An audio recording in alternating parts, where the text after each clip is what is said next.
Сәлем достар, бұл HTML курсының 4-ші сабағы. Бүгінгі біз сабақта кесте туралы өтеміз, яғни таблица. Таблица деген өте күрделі, сондықтан да мен әдейі бір сабақ арнадым. Енді біз таблицаны қалай жасауымызға болады? Әуелі біз сайтымызды ашайық. Міне, алдында біз абай сөзін жазып кеткенбіз. Қазір мен олардың барлығын өшіріп тастайын. Енді таблицаның синтаксисін көрсетейін, қалай жазуға болатынын.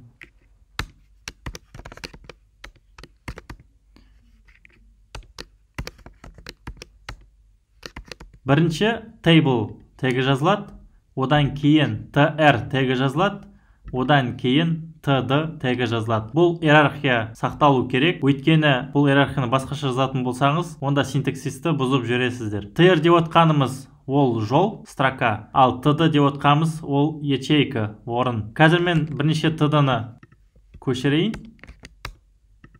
Енді ішіне, мысалға біз тауарлар тізімін жасайық деп ойлайық. Мен жерге нөмірі деп жазайық. Одан кейін бағасы, одан кейін саны. Енді tr тағы жазамын.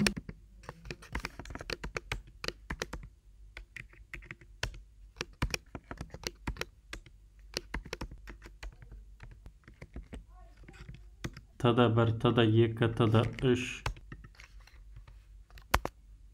бір деп жазайық бірінші.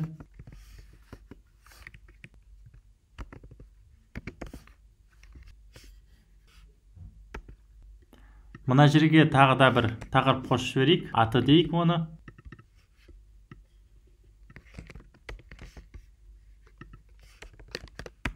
Алма.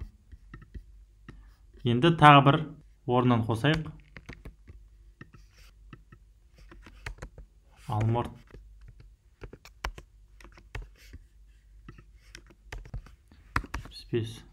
Сақтадым, жаңарттым. Міне, көріп тұрғаныңыздай таблица шықты, бірақ айналасындағы рамкасы көрінбей тұр. Көріну үшін көнеріп кеткен мен атрибутты жазам. Негізі ол атрибутты қазір қолданбайды, өйткені CSS пен жазады. Бірақ біз уақытша қазір ол атрибутты қолданамыз. Міне, көріп тұрғаныңыздай қазір біз таблица шықты алдымызда. Кейде болады, мысалға, нөмірі мен атын біріктіру керек болады. Мына екі ячейканы. Ол кезде қалай біріктіреміз? Колспан деген нәрсе бар. Колспан 2. Кол деген сөз, колумн деген сөз, столбец деген мағына білдіреді. 2 деп тұрғанымыз 2 ячейканы біріктір деген сөз. Ол сол жақтан бастап оң жаққа қарай біріктіреді. Міне, 2 ячейканы біріктірді. Ол мына 1 мен алма, 2 алмұрт деген 2 ячейканың орнын алып тұр. Саны деген ол кейін қарай шығып кетті, артық. Өйткені біз 2 ячейканың орнын онсыз да алып тұрмыз. Алып тастайын уақытша. Енді ғана таблицамыз дұрыс болды. Ал кейде мысалға болады, 1 мен 2-ні біріктіру керек болады осы жерде. Ол кезде қалай біріктіреміз? Row span деген бар.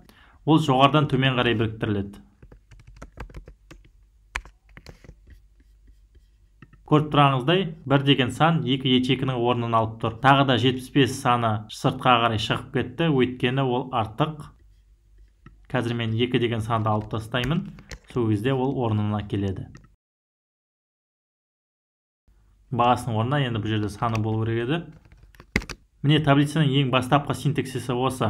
Есте сақтаңыздар, сыртында table болады, одан кейін tr болады, оны row деп санаңыздар, одан кейін td, ол ячейка. Міне tr дегеніміз көрсетіп кетейін. Мыналар tr болып саналады, мынауда tr болып саналады, былайда tr болып саналады, мына жерден мына жерге дейін біріктіріп. Ал td, ол мынау td болып саналады, мынау td болып саналады, мынауда td, мынауда td, мынауда td. Әр қайсысы өзінше бір ячейка болып саналады, ол td дейді. Енді тағы да қосымша тегтерді көрсетіп кетейін. th деген тег бар. Ол td-ның рөлін атқарады, бірақ мағынасы өзгереді. th деп отқанымыз ячейкілердің тақырыбы деп айтсақ болады. Ол тек семантикалық мағынасын ғана білдіреді. Ол браузерлерге қажеттілігі шамалы, поисковиктерге ол көбірек қажет. Тағы да семантикалық тегті көрсетіп кетейін. Оның біреуі thhate деген бар. Осының ішіне барып тығайын.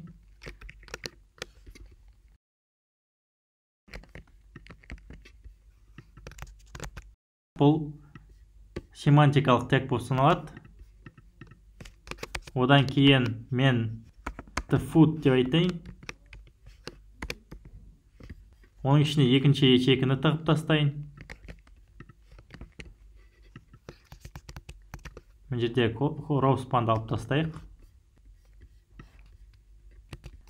Одан кейін the body.